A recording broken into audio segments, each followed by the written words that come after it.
How often do you start believing your own crap? Today is a Talk About It Tuesday, and I want to talk about that very subject. All the stuff that we tell ourselves we've got to have, we really need before we can move forward on the project. And I have one word for you: bull spit. You don't. Not always. It's a Talk About It Tuesday. I'm Mike, and this is mykars Shop. We've said it before, and I'll say it again. The moment you tell yourself you can't, you won't. I can't move forward until I can buy the floor pans. I can't move forward until I can buy the frame rail. I can't do this because I don't have the skill. I can't do that. Well, the more you tell yourselves you can't, you won't, because you don't believe you can. You don't even begin to look for an alternative. And that's what I want to not only challenge you with, but encourage you with, and maybe call you out just a little bit, because I have to call myself out on it on a regular basis. How many times do I tell myself, I need this, or I can't move forward? So I'll give you an example of something I've been struggling with. I've said it for a while. I need, and I legitimately do need, argon CO2 for my MIG welder so that I can move forward on buttoning up the rear end of the challenge. And that truly is a legitimate need. I can't use my welder without it, or I would have to buy flux core wire, which I could use, but I don't have any of that either. So my MIG welder's dead in the water. Now I do have a TIG welder, and if I really, really wanted to overcome the obstacles, I really could spend some time getting better. I'm good with TIG on thicker metal. I'm not real good on sheet metal. And if I really didn't want that to be a showstopper, I could spend a few days practicing on tin and get this done.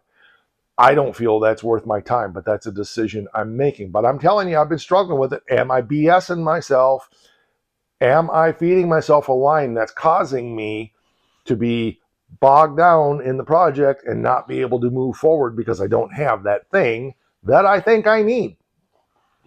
You know that I'm a strong proponent of why would I buy something if I could make it. Now, if I could figure out how to make that mix gas for that welder, I would. I have decided that from the point of expediency, even though developing the skill would be a good thing for me to do, learning how to do better with sheet metal and TIG welding, I've decided to go ahead and do things like get the front end in this car and get the rear end in this car and all the other things that we need to do so that when I get that fabrication work done, which is just a day's worth of work, when I get that done, I can drop this car back on the ground and roll it out the door. So there you go on that. But working our way through the things we tell ourselves we can't do is very, very important. What are the stumbling blocks that you've put in your way that you can't do this because?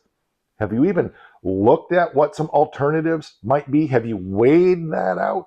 That's what today's subject is. That's what we're talking about.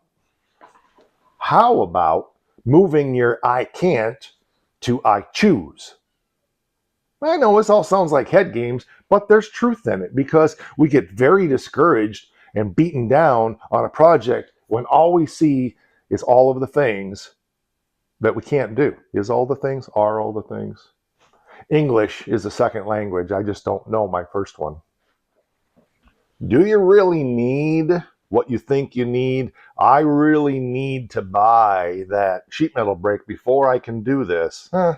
Do you? Do you have a vise? Do you have a couple pieces of angle iron?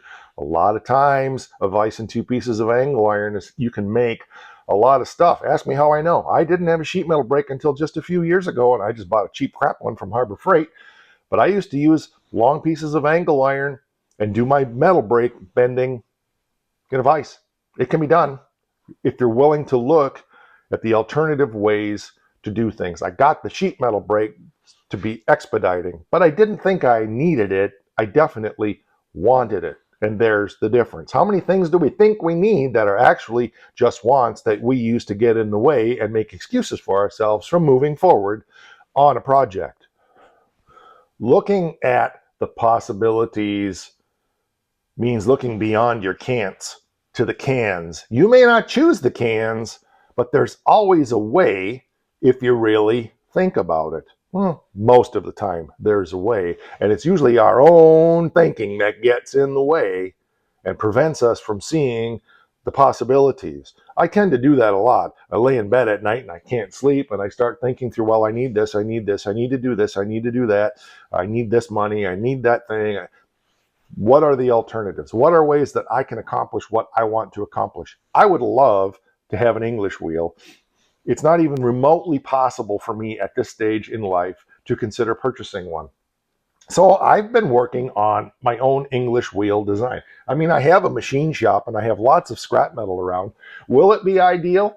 No. But rather than sitting around feeling sorry for myself that I can't get that thing that I want, how about coming up with a way that I can create what I want?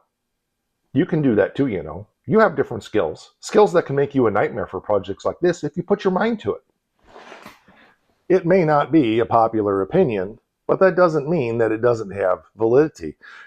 The car bubble burst video just released this last week. It's my out of the gate, my strongest performing video I've ever had. If it hasn't broke 7,000 views in the first week, in the first 5 days, it's going to. It's just skyrocketing, and it's fun to read the comments because there's a lot of excuses. No other way to say it. It's a lot of excuses why people can't buy project cars and do projects cars. And it's because they bought their own crap. The moment they think they can't, they don't. The reality is, are you willing to make sacrifices? Are you willing to look at things differently? Are the needs that you say you have really needs? Come on. A lot of stuff we have in our lives really aren't needs, and we're just not willing to make those sacrifices and put up with some inconveniences so that we can move forward on something like this project. We're not willing to think outside the box and say, I don't have to spend $20,000 or $30,000 to build a car like this. I got $3,000 in this car and it's almost done. Period. Don't hardly need anything else because I put my brain to work and did the elbow grease. And yeah, maybe things aren't done perfectly, but so what? It's my car and I'm enjoying it. Remember, the motto here is make it safe, make it done. And by all means, have fun. That's what it's all about. It's no fun looking at all the things you can't do and all the things you can't afford and going around playing victim all your life. Get out of your own head and start to look at the possibilities. Part of the problem is we compare ourselves to all the cool kids, those who just think throwing money at stuff is the answer for everything. And it just becomes this huge measuring contest. And we don't feel like we ever measure up. Stop playing their game. If you're a boxer, then box. Stop wrestling. See what I'm saying here? Play your own game. Do what makes you happy. Build things the way that you want to build them. If you want to build them to perfection and buy the top of the line parts, more power to you. I'm not judging that, but most of us aren't that way. We don't have those resources and we don't have those abilities, and therefore we need to look at the alternatives. And the first thing we need to look at is thinking differently before we can act differently. Here's my call to action. Here's my challenge for you. Look at one of the things that you think you absolutely can't do. Look at one of the things you absolutely think you have to have. And ask yourself this question: what are the alternatives? What could I do? Maybe it won't be perfect. Maybe it won't be ideal. But the fact that you're thinking about it often opens doors to different ways of looking at things. The first thing we need to do is say, okay, I see a solid can't. What are my options? You may not choose those options. That's not the point. Go back to the welder. I'm choosing to not take more time to develop that sheet metal skill with my TIG right now because there's other things I want to be about that are going to move me further forward, Father, on the project. And that's okay, but it's a choice. I'm not playing victim to it. Yeah, I'm frustrated with it. But realities of life, it's called adulting. It's what we all do. And sometimes we don't realize that we're our own worst enemy when it comes to moving forward on the things that we really want. And that leads me to one more thought. Do you really want it as bad as you've told yourself you want it? Or maybe are you just playing mental games? If you really want it, nothing will stop you. You'll find a way. That's the way we are. So challenge yourself with that. Okay, I want to do a project, but I can't because. Do you really want to do the project? Now, some of you are getting mad right now. Yeah, of course I do, but I have, but yeah, you stuck your butt in there and listed all the reasons why you can't. What you're actually listing is all the reasons why you won't. So that's my thoughts today. Drop it down there in the comments. What are ways that you're BSing yourself and you don't even realize it? What are the can'ts that you're putting in the way? What are the things you think you absolutely have to move forward that you never considered the alternatives? Thanks for watching. I appreciate you being here. We have channel memberships for as little as $5 a month. We have all kinds of behind the scenes content available to you, as well as early release on select videos, special members only posts, and all kind of other stuff for members only. And one more thing, I think it's the most important thing here. That's what I think. I hope you do too. Don't forget.